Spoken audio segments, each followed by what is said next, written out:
Muito bom dia, então. Ainda temos alguns alunos entrando. Na aula de hoje a gente vai fazer uma pequena revisão sobre assuntos, assim, os mais importantes, tá? A gente até agora no primeiro semestre, e você vai ver, eu sempre falo para os alunos, vou repetir o que eu repeti lá no primeiro semestre, tá, gente? Não joga fora tuas apostilas de primeiro ano. Por quê? Esse é o conteúdo para o Enem. Ah, mas eu nem vou fazer Enem agora. Certamente não fará para aprovação, mas você poderá fazer como treineiro, tá? Como um teste aí dos seus conhecimentos. No entanto, por mais que a gente estude os conteúdos e apostilas do segundo e terceiro ano, mais fortemente é a questão do primeiro ano que cai no Enem, tá? E ele é base para a interpretação de texto, porque nós trabalhamos a questão do sentido das palavras, origem das palavras e como que elas se aplicam no nosso dia a dia. Qual a importância de nós sabermos tudo isso, tá? Então não joga fora a tua apostila, não vende. Gente que vende, tá? Não tem problema se vender, mas se você puder, não venda. Ela é genial aí para os conteúdos. Aí você vai dizer assim, tá, mas aí a apostila do segundo e terceiro ano a gente estuda para quê? Porque aí a gente estuda efetivamente gramática. E a gramática você vai aplicá-la lá na sua redação, tá? Outra coisa importante. Para aqueles alunos que ficaram com nota aberta na Imagine, lembram? E que tiveram que fazer aquela, não é recuperação, mas a retomada de textos que não fizeram na plataforma. Nesta semana eu estou averiguando ali os resultados que a Imagine me passou e pode ser que se você ficou sem nota da Imagine e você fez o texto, você vai ter uma alteração na sua nota para mais, né? Tá? Então fica aí tranquilo, tá? Muito bem. Você pode abrir a sua apostila na página 47, ok? Deixa eu admitir mais um aluno aqui. Página 47. A página 47 começa com fonologia. E na página 53, a gente começa com a questão da estrutura das palavras. Esse conteúdo vai cair na nossa recuperação semana que vem. Se for fazer a recuperação, porque tirou nota baixa, quer recuperar alguma nota, ou porque perdeu alguma avaliação, esse conteúdo é o que eu vou cobrar. Por quê? Esse conteúdo, ele é assim, olha. Gente, se você não souber ele agora, você vai ter um certo probleminha no terceiro e no quarto bimestre. Então, por isso que ele é um dos mais importantes. O módulo 4 e o módulo 5. Aí você vai dizer assim, ah, mas o módulo 3 e o 2 não é importante? É importante, só que ele trabalha com mais assim questões de texto, de interpretação de texto. E tudo isso ele é importante se você também souber, ou se tiver a base do módulo 4 e do módulo 5. Tá bom? Vou compartilhar minha tela com alguns slides aqui, para a gente ir relembrando.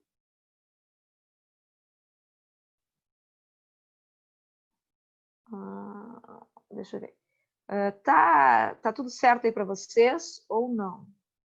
Sofia, me diz aí. Ops. Deixa eu voltar aqui. Sofia, tá dando certo aí a imagem? Marina, me ajuda. Tá tudo certo, Sora. Tudo certo? Beleza. Então vamos lá. Língua portuguesa, tá? Amanhã nós temos aula de espanhol, não esqueça.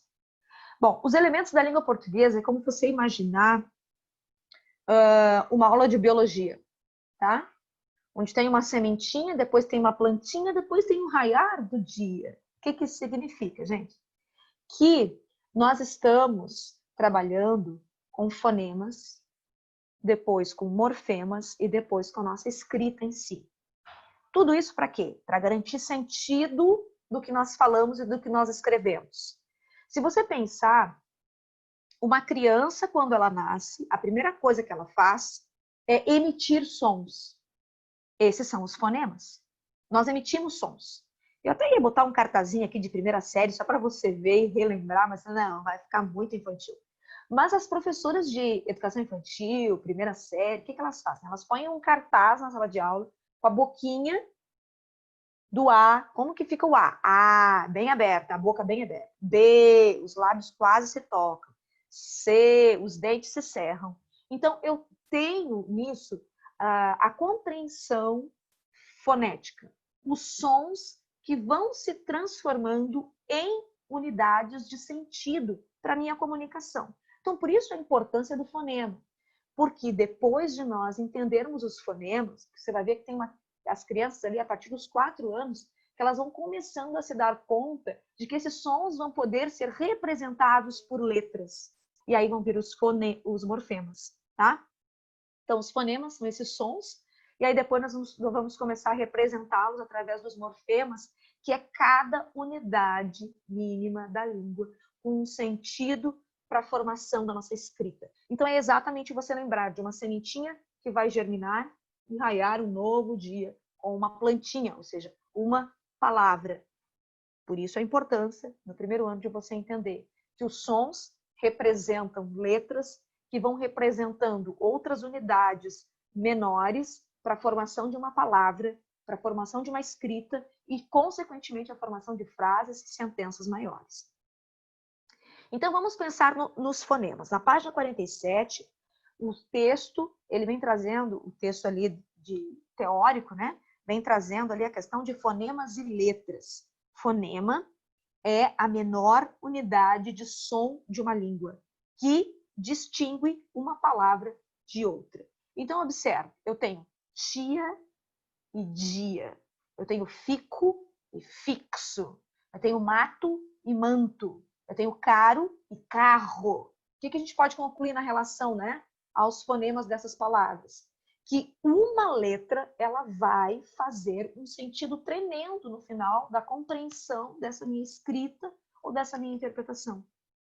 Cada letra representando um som gera um novo sentido. Apesar delas terem as mesmas vogais, uma consoante ali, ela transforma completamente o sentido da palavra. Ela nomeia completamente o sentido de um outro elemento, tá?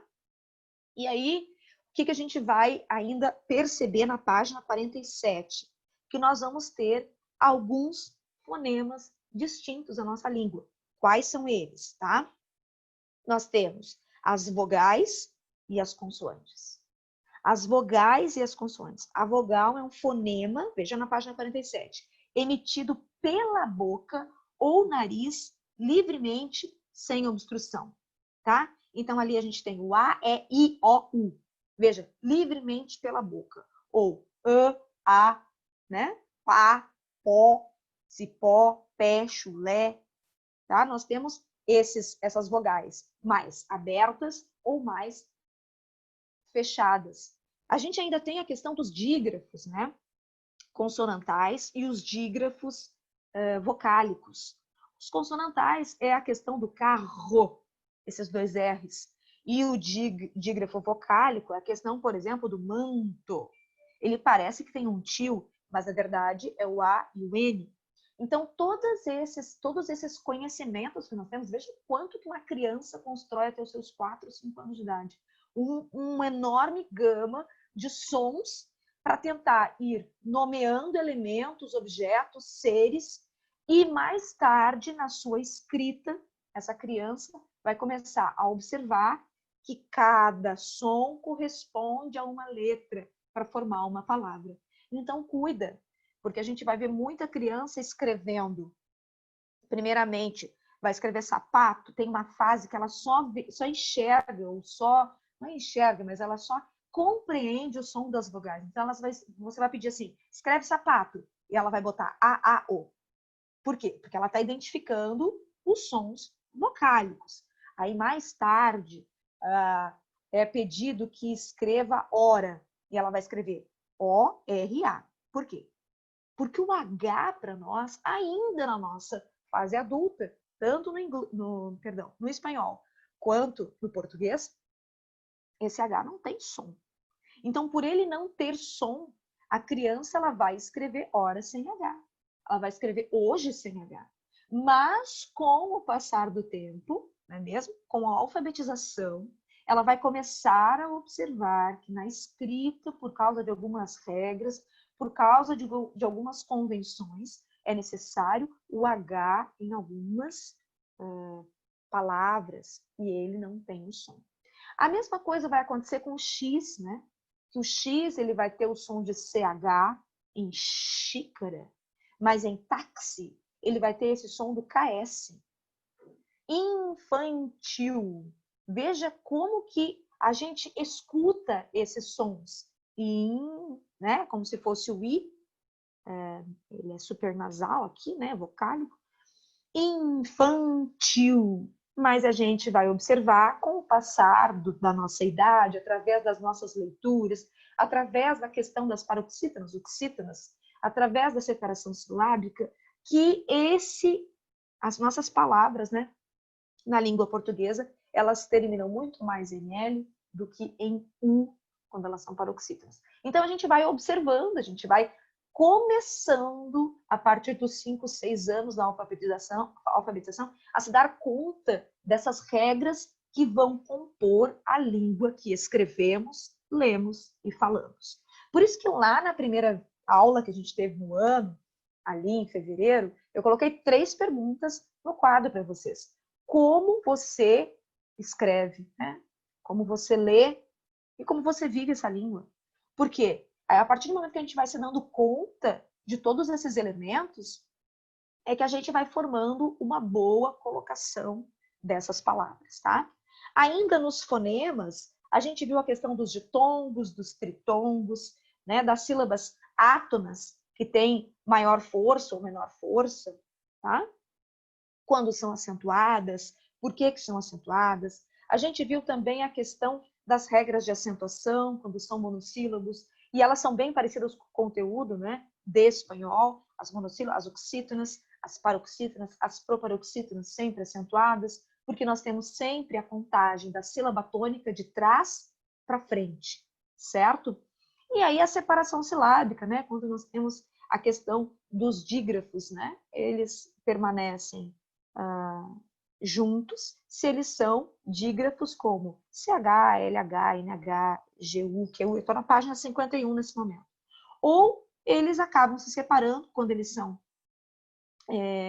quando esses encontros consonantais, eles acabam tendo o som separado na pronúncia. Então você fala assim, ó, por exemplo, ficção, né? Porque eu ainda tenho esse C mudo sendo utilizado para que a palavra tenha o seu sentido. Né? Ninguém fala ficção, mas fala ficção. Então, nós temos algumas consoantes que estão ali numa palavra e que elas possuem um som próprio, único, tá bom? Não se embola, como, por exemplo, farinha, que o NH, né, ele traduz um som apenas, ok? E aí a gente vai para o módulo 5, tá, pessoal? Que é a questão mais ali na página 56, você pode estar abrindo essa página aí, é a questão dos morfemas, as unidades significativas. Sabendo, então, que cada som representa alguma coisa, nós vamos unindo esses sons, formando sílabas, e daqui a pouco nós vamos observar que essas sílabas, elas começam também a se dividir em elementos, tá? Em unidades mínimas, em pedaços menores, de uma palavra com sentido. Quer dizer o seguinte, página 56, morfema, elemento mínimo de uma palavra dotado de significado. Então, a gente vai vendo que as palavras são mais do que letras, são mais do que sons, são mais do que sílabas, mas também são pedaços significativos. Isso são morfemas. Os morfemas listados estão aqui, ó, no nosso primeiro post aqui. Vou marcar aqui para você, ó, o radical, tá? Vogal temática, tema, prefixo, sufixo, vogal de ligação e consoante de ligação. Tudo isso está na página 56, 57, 58. O que é um radical? O radical, e se você quiser acompanhar, ele está ali na página 56, no tópico 2, morfemas ligados ao domínio da realidade.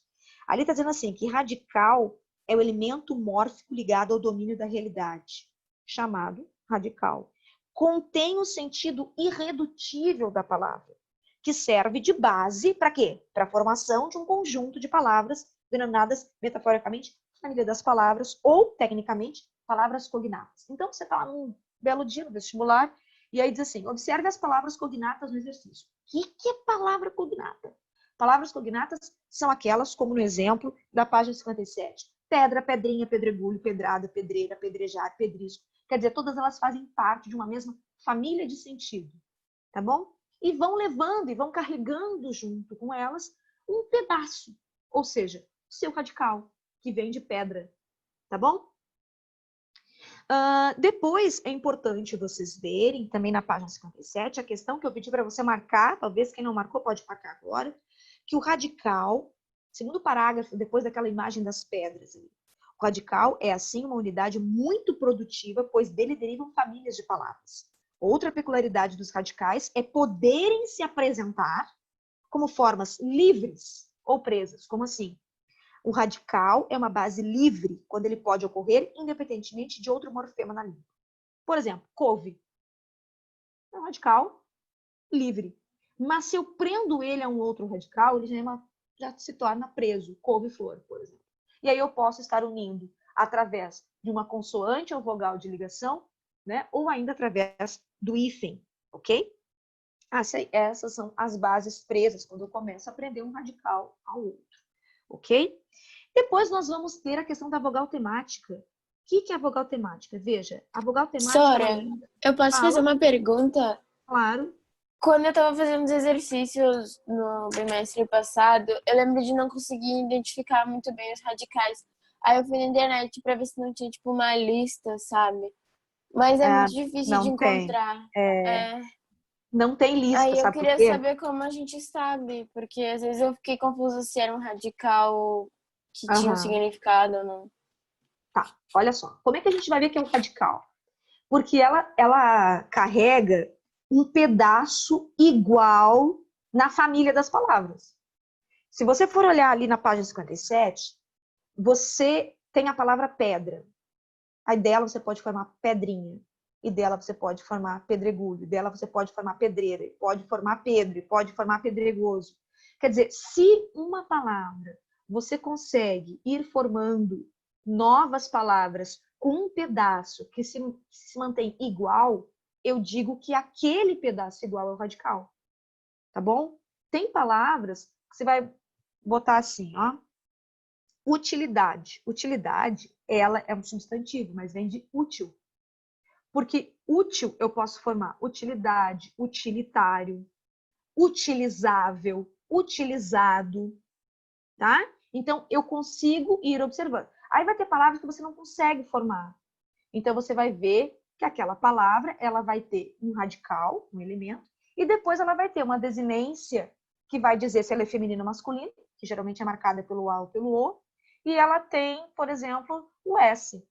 Então, que é a questão se ela está no singular ou está no plural. Então, você tem felicidade. Felicidade vem de feliz, tá bom?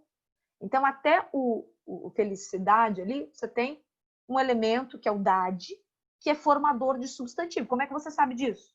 Porque tem lealdade, tem materialidade, tem crueldade. Então, esse dade, você já vai observar que ele não é um radical. Por quê? Porque ele é um pedaço que aparece em muitas palavras que eu formo substantivo. Isso é o quê? Isso são as minhas desinências, tá bom? Perdão, meus sufixos. E aí, se eu ponho um S, eu tenho uma desinência. Felicidades.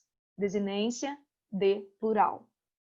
Tá? Se eu ponho martelo e martelada, eu já vou observar que o radical é até o L, porque depois do L, quando eu escrevo martelada, tem um A. Então, eu já sei que aquele O é apenas uma desinência, mostrando para mim que a palavra está no masculino. Mas martel é o meu radical, porque em martelada, até o L fica igual. Então, são só essas conexões que a gente vai fazendo devagarinho. Não existe uma tabela pronta na gramática, tá? É simplesmente você fazendo essas comparações de famílias. E aí você vai observando que às vezes tem prefixos, pré, aquilo que está fixo na frente da palavra, tá? Então eu tenho, por exemplo, felicidade, aí eu escrevo assim, ó, infelicidade. Esse in é o meu prefixo que dá uma ideia de negação, tá?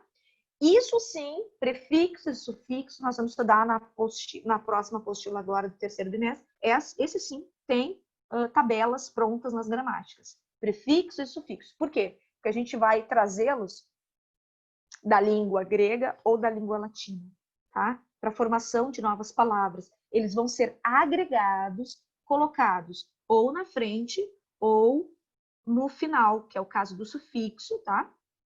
Que eles ficam ali fixos, presos ao radical.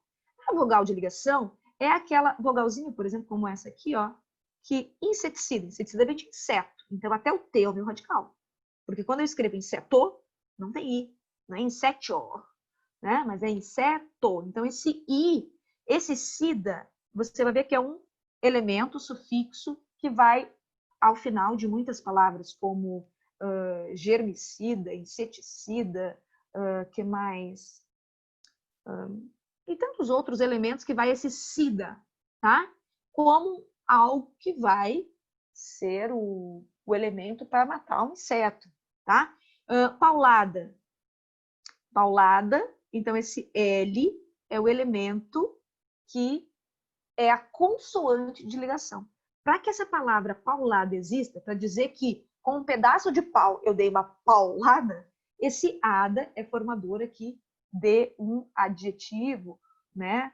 Ele deu, ou o substantivo também. Então, eu tenho esse elemento aqui ao final, colocado, mas para ligar isso até esse radical de pau, de uma madeira, de uma tora, é necessário eu, né, vincular uma consoante. Você não vai dizer pailada, né? Então, muitas palavras você utiliza a consoante, em outras você utiliza a vogal de ligação. Isso também está explicado na página 58. E aí a gente vai ver o quê? Que a vogal temática, ela pode estar diretamente ligada aos verbos, tá bom? Importante isso. Mas também, aí você pode ver ali na página 57, vogal temática, tópico 1.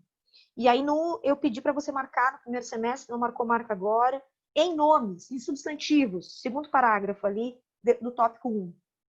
Em nomes, as vogais temáticas ocorrem apenas em substantivos e adjetivos das palavras paroxítonas e proparoxítonas terminadas em vogal. Então, se eu tenho uma paroxítona ou uma proparoxítona que termina em vogal, essa vogal que terminou a palavrinha, ela é chamada de vogal temática, tá bom?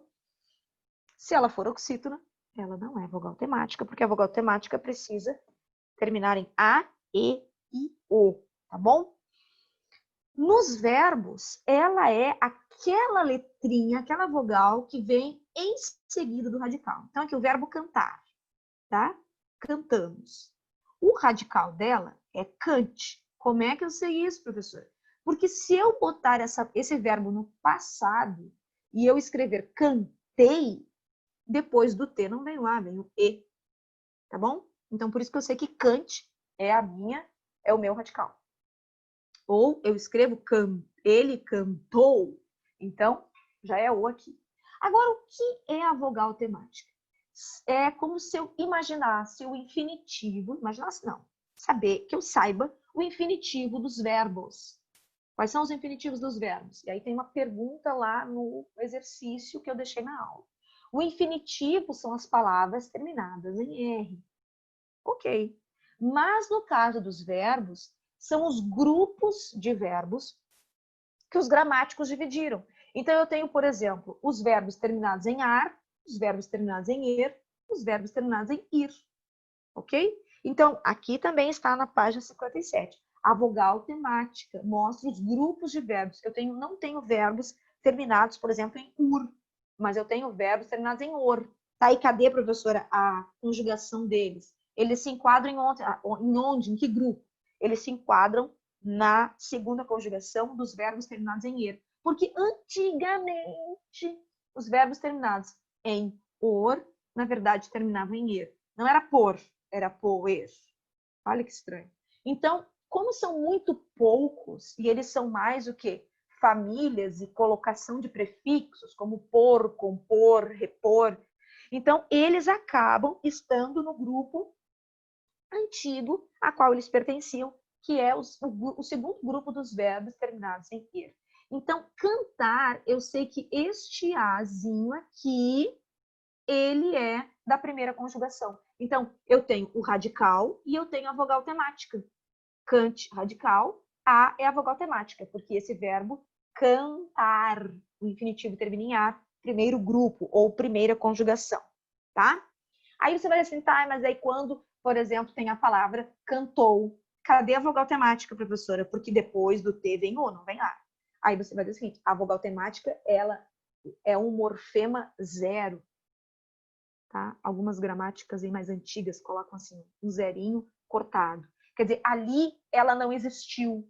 Ela foi, digamos, retirada para a formação da palavra, tá bom? E foi direto para a desinência ou, cantou, que o ou significa desinência da terceira pessoa. Ele cantou. É como o mos. O mos aqui é uma desinência, tá? Verbal, como mostra esse post aqui, verbal, porque ele indica o modo, nós cantamos, é uma ação realizada com sucesso. Então, modo indicativo, indicou uma ação realizada. É o tempo qual nós cantamos. Posso colocar, né, como sendo passado, e também indica a pessoa. Então, ela também indica que é o número pessoal. Nós cantamos, tá? O número, porque é plural, nós, e a pessoa, que é nós. Então, quando eu encontro, tá, gente, o radical mais a sua vogal, eu chamo isso de tema. É o tema da palavra, tá? Eu encontrei o radical e a vogal temática. E depois o restante eu posso ir encontrando. Pessoa, tempo, né? Ó, pessoa, nós, o tempo passado, o plural dela. O que isso mostra? Que cada pedaço é significativo, é cheio de sentido, para quando você bater o olho e ler cantamos, você saiba que não é eu, mas é nós. Foi mais de uma pessoa, tá? É isso que vai dando. Isso é mostrar, então, aqui, ó, desinência nominal, advogada. Se eu ponho um O, advogado. Se eu ponho um S, estudantes, é mais de um, então é desinência de número pessoa. Aqui, desinência verbal, né? Vencemos e venceremos, já mostra que um outro tempo, que é qual? Futuro. Sofreste, né? Você, não, tu. Você sofreu e tu sofreste. Então, eu tenho pedaços significativos que vão, né, ao final, você pode olhar aqui na observação, ao final das palavras, indicando certos aspectos gramaticais. Ok? Esses, então, são os morfemas, elementos que formam uma palavra e conferem significado. Quando a gente começa a compreender como as palavras são formadas, inclusive o nome da gente, a gente começa a perguntar, como é que surgiu o meu nome? Né?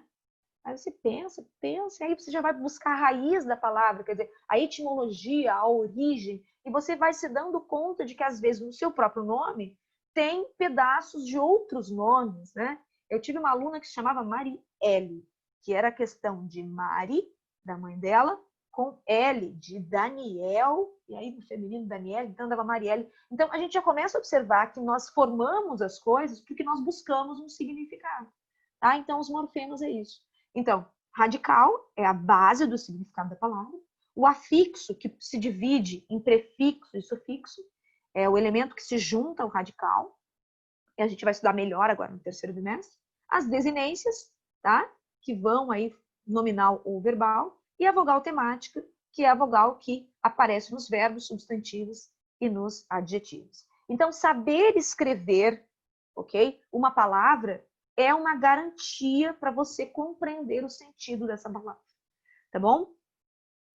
Essa então foi a nossa revisão, tá? Dessa aula. E quem precisar fazer aí a recuperação, eu sei que tem gente que foi bem, né? Nesses bimestres que se passaram aí nas nossas avaliações. Então, claro, as pessoas estão mais tranquilas e já estão garantindo ali sua compreensão para a apostila 13 e a apostila 4. Quem, porventura, perdeu, estava assim, com problemas de internet, coisas assim, vai ter a sua oportunidade agora de organizar as suas notas, tá? Bonitinho na semana que vem, se tem prejuízo algum, só se dedique, se organize, levante cedo na semana, tá? Busque organizar uma tabelinha para que você possa ir bem, que nós consigamos aí ajudá-los, tá bom? Lembra vocês, então, que nessa semana vou estar organizando as notas da Imagine do bimestre passado, que a gente não conseguiu em tempo a correção, nem o relatório, tá bom? Alguma dúvida, meus amores? Lembra vocês que continua o mesmo e-mail para dúvidas, ou alguma coisa que deu errado, ou alguma postagem que vocês não compreenderam, tá bom? Eu tenho uma dúvida. Tipo, Fala. um verbo pode ter mais de um radical, tipo feliz. Feliz seria o radical, seria o feliz, e em outras palavras seria tipo feliz só. Não, feliz ser, tipo, com um C e não com Z. Mas aí é em espanhol, né? O feliz. Não entendi a pergunta, desculpa. Não, tipo assim, felicidade tem o radical de feliz ser. E o feliz é outro radical. Tá, o que você vai ver aí, tá? É aquilo que eu falei para você. A palavra, ela tem uma raiz, tá? A gente vai ver isso melhor na apostila 3, a questão dos prefixos, palavras latinas que a gente acaba utilizando. Mas o que é importante você observar? A palavra felicidade. Geralmente, os nossos radicais, eles terminam numa consoante. Se não terminam numa consoante, vão terminar numa vogal, ok? Por exemplo, cafeteira. O radical é café, terminando numa vogal. Não tem problema, porque nós não estamos aqui fazendo separação silábica, tá bom?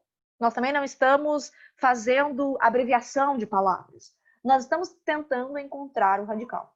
O que você vai ver? Que esse C, na verdade, ele se une a feli e o dade, tá? Então, esse I, ele está ali mostrando que apenas ele está ligando os dois elementos, tá? Seria a vogal de ligação, mais ou menos.